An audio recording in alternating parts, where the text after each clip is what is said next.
오늘 말씀은 베드로전서 5장 1절로부터 14절까지 말씀입니다. 우리 함께 읽겠습니다. 너희 중 장로들에게 권하노니 나는 함께 장로된 자요 그리스도의 고난의 증인이요 나타낼 영광에 참여할 자로다. 너희 중에 있는 하나님의 양 무리를 치되 부득이함으로 하지 말고 오직 하나님의 뜻을 조차 자원함으로 하며 더러운 일을 위하여 하지 말고 오직 즐거운 뜻으로 하며 맡기운 자들에게 주장하는 자세를 하지 말고 오직 양 무리의 본이 되라. 그리하면 목자장이 나타나실 때에 시들지 아니하는 영광의 면류관을 얻으리라.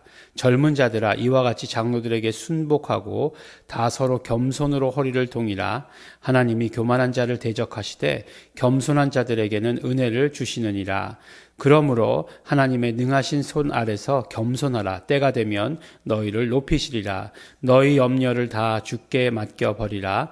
이는 저가 너희를 권고하심이니라. 근신하라. 깨어라. 너희 대적 마귀가 우는 사자와 같이 두루다니며 삼킬 자를 찾나니 너희는 믿음을 굳게 하여 저를 대적하라. 이는 세상에 있는 너희 형제들도 동일한 고난을 당하는 줄을 알미니라. 모든 은혜의 하나님 곧 그리스도 안에서 너희를 부르사 자기의 영원한 영광에 들어가게 하시니가 잠깐 고난을 받은 너희를 친히 온전케 하시며 굳게 하시며 강하게 하시며 터를 견고케 하시리라.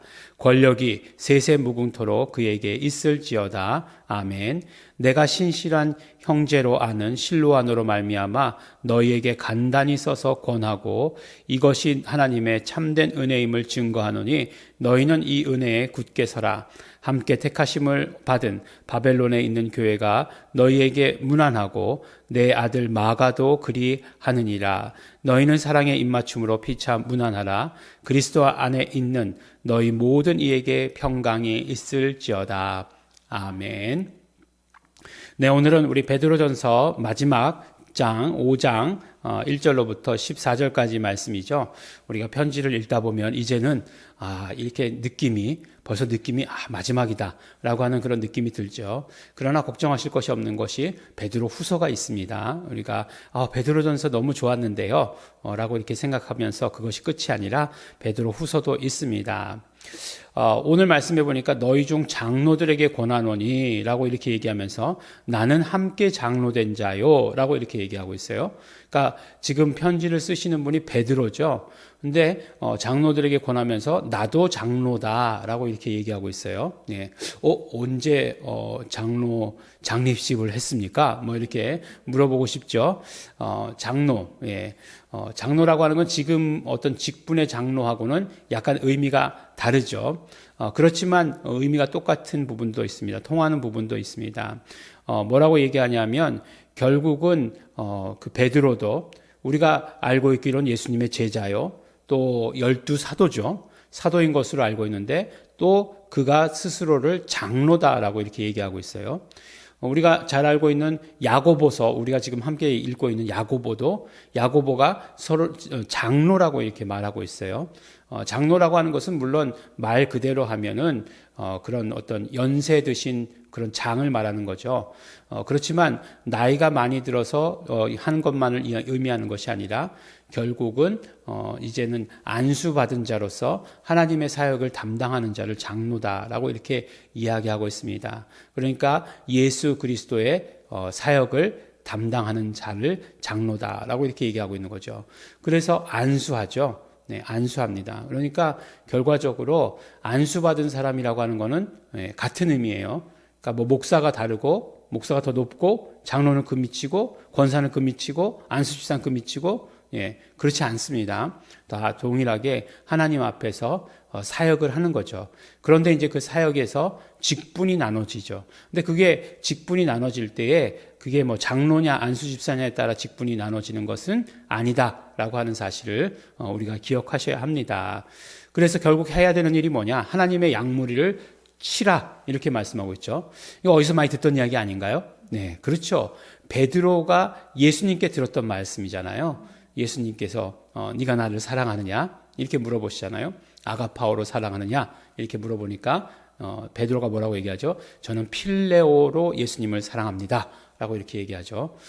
그리고 두 번째도 네가 그러면 나를 아가파오로 사랑하느냐? 그러니까 베드로가 저는 예수님을 필레오로 사랑합니다. 이렇게 얘기하죠. 그러니까 예수님께서 그럼 네가 나를 필레오로 사랑하느냐? 그러니까 베드로가 대답하되 저는 예수님을 필레오로 사랑합니다라고 이렇게 얘기합니다.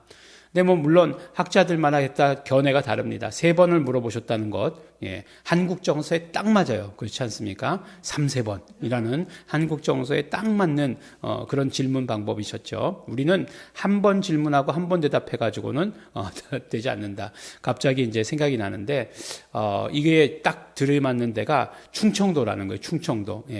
충청도에서는 뭔가를 물어볼 때 3번을 꼭 물어봐야 된대요. 3번 물어봐야 된대요. 뭐 오늘 같이 저녁 먹을래? 라고 이렇게 얘기하면 뭐 이따 봐서 상황 보자. 뭐 그렇게 얘기하면 우리는 이제 뭐 거절인 줄 아는데 서울 사람들은 그게 아니라 상황을 보자라고 하는 그런 의미라는 거예요. 그래서 그렇게 해서 3번을 동일한 질문을 해서 네라고 하는 대답을 받아야 저녁 식사가 이루어진다 이렇게 얘기하더라고요.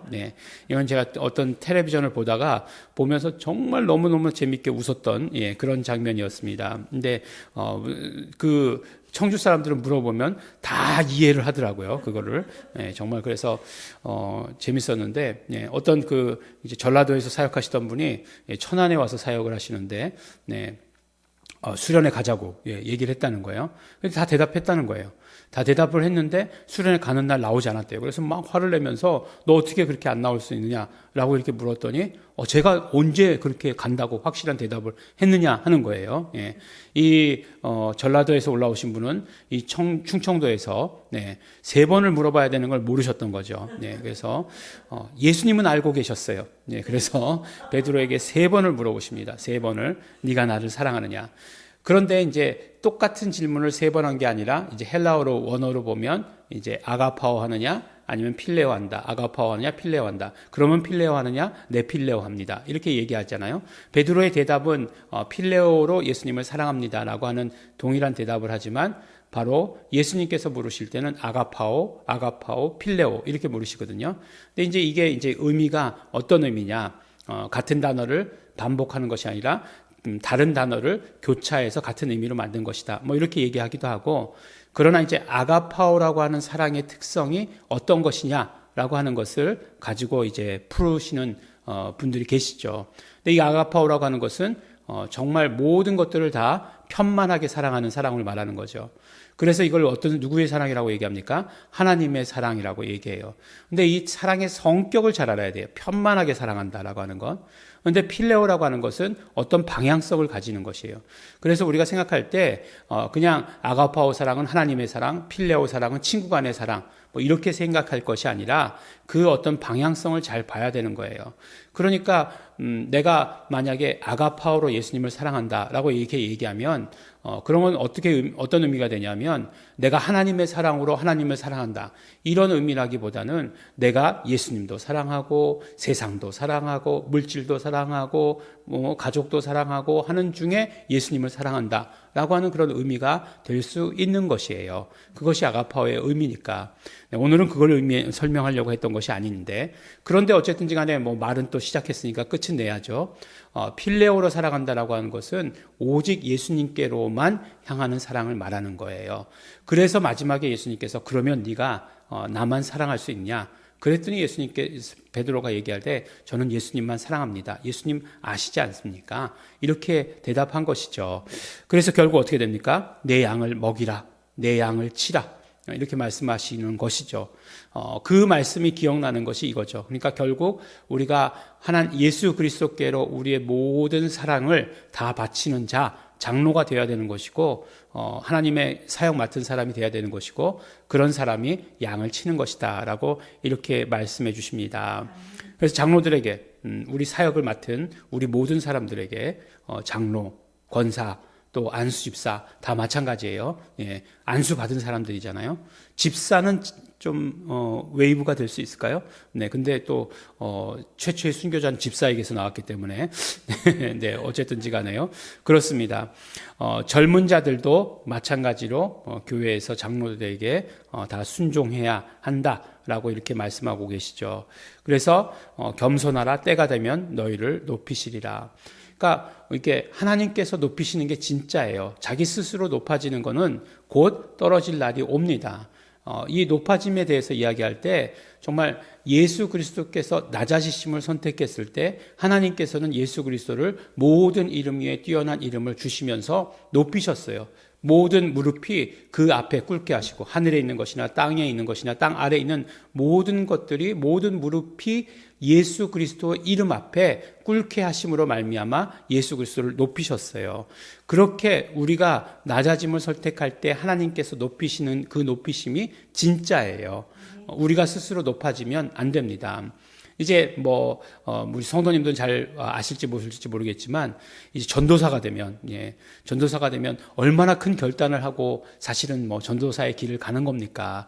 사실은 그렇죠. 내가 정말 세상에서의 모든 이런 것들을 다 내려놓고 내가 사역의 길을 간다라고 생각해서 전도사가 되면 정말 내가 정말 말만 해봐, 그냥 설교만 해봐, 그냥 다 엎드려지고 막 그냥 다 넘어가고 그렇게 될 거야라고 이렇게 생각하지만 현실은 그렇지 않죠. 네, 현실은 그렇지 않아요. 실질적으로 우리 교회 나가서 보시면 우리는 그렇지 않지만 우리 공동체는 그렇지 않지만 이런 표현 적당하지 않을지도 모르지만 발톱의 때만치도 여기지 않습니다. 교회에 가 보면 그런데 이제 착각하는 게 이제 스스로를 높이는 거죠. 스스로를 높이게 되면 어떻게 되느냐? 곧 금방 모든 사람들에 의해서 이제 발톱 밑에까지 낮아지게 되는 거예요. 그러나 스스로 겸손하고 정말로 이렇게 사역을 이제 실력을 쌓으면 하나님께서 높이시죠. 하나님께서 높이세요. 말씀에 은혜 받으면 자연적으로 높아지게 되어 있습니다.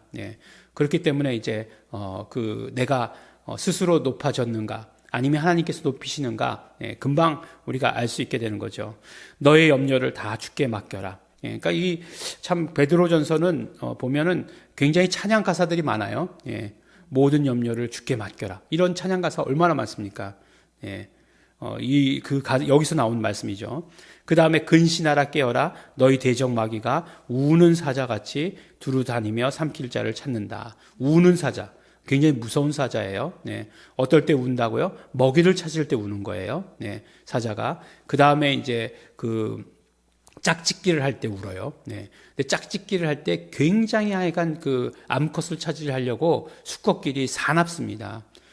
제가 개를 키웠는데, 발정기가 있잖아요. 봄, 가을로. 이 발정기가 있으면, 수컷들이 아주 이렇게 서로 싸워요.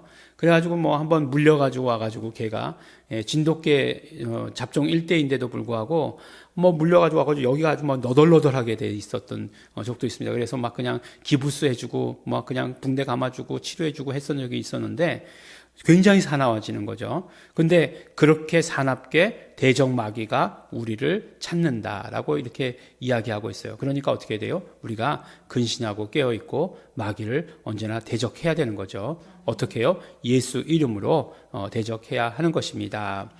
그리고 마지막에 내가 신실한 형제로 하는 실로아노로 말미암아 너희에게 간단히 써서 권한다. 이제 실로아노는 우리가 제일 잘 아는 바울과 실라라고 할 때 그 실라를 말씀하시는 거예요. 백제고구려 실라 그 실라 말고요. 바울과 실라 할 때 그 실라요. 실라가 2차 전도 여행 때부터 바울이 실라와 함께 전도 여행을 다니죠. 1차 전도 여행 때는 누구를 데리고 왔죠? 마가를 데리고 왔고 바울과 바나바가 데리고 왔죠.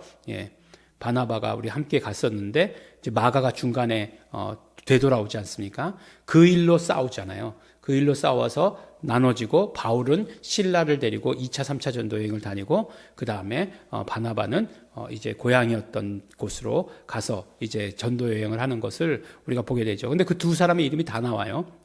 실라, 그 다음에 내 아들 마가 이렇게 얘기하고 있습니다. 그러니까 마가는 베드로와 함께 제일 오래 사역했던 것으로 알려져 있어요. 그의 글을 대신 쓰고 통역을 하기도 하고 했다라고 이렇게 얘기하고 있어요. 그래서 사실 마가복음을 보면 마가복음은 베드로의 그런 어떤 뭐라고 그럴까요? 베드로가 쓰는 용어 같은 것들이 제일 많이 드러난다라고 이렇게 이야기하고 있습니다. 근데 나중에 또 사실은 또 바울도 이제 그 마가를 불러들이죠. 그래서 마가가 내가 정말 필요한 사람이다라고 이렇게 얘기하지 않습니까? 그러니까 마가가 결국은 그렇게 일하는 것을 이렇게 보게 되는 것이에요. 결국 마가가 대필했을 것이다. 이것을 그렇게 이야기하고 있습니다. 오늘 우리가 베드로전서의 말씀을 통해서 여러 가지 말씀을 나누었는데, 네. 여러 가지 말씀을 나누면서 생각되는 것은 네, 이 중에 하나 택하십시오.